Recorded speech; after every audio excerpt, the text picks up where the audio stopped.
always interested in the maternal and baby's health because I believe that period not only have a short-term, health consequence, but long-term.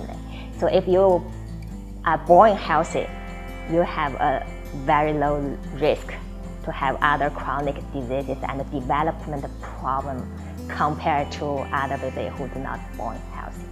And the pregnancy serves as a critical window in this long-term consequence.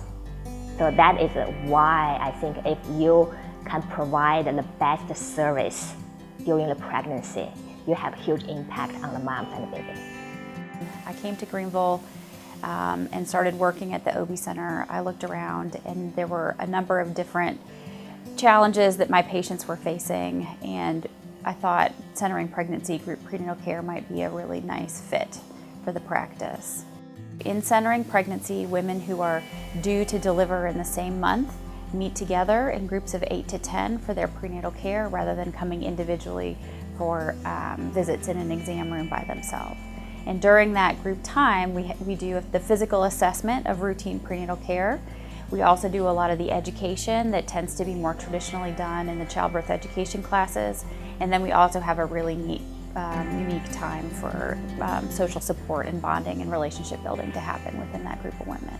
If our study can really show the centering pregnancy have much more benefits on both the mother and the baby's side, so that will change the current practice and policy for the prenatal care. Not only in the nation, but probably have impact worldwide.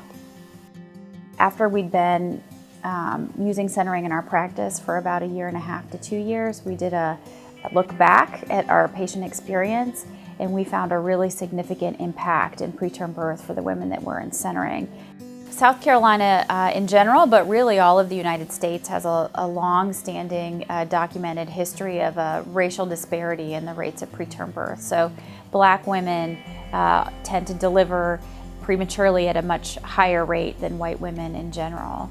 And one of the things that I found so exciting about the outcomes that we've seen from group prenatal care is that difference is really narrowed. The stories coming out of groups were incredibly empowering and compelling for the relationship building that was happening for these women. But when I looked and I could see the impact we were also making on the rates of preterm birth and NICU admission, that's when I really knew that this is something that we needed to pursue for our patients. You know, if we can really make sure that we get these babies off to the very best start, it just has such an incredible impact on, not just the family in the immediate time about bringing that baby home, but really over the entire course of that baby's life. And, if you can affect an entire generation, it just, I can't think of a better reason to get up out of bed every morning and go to work.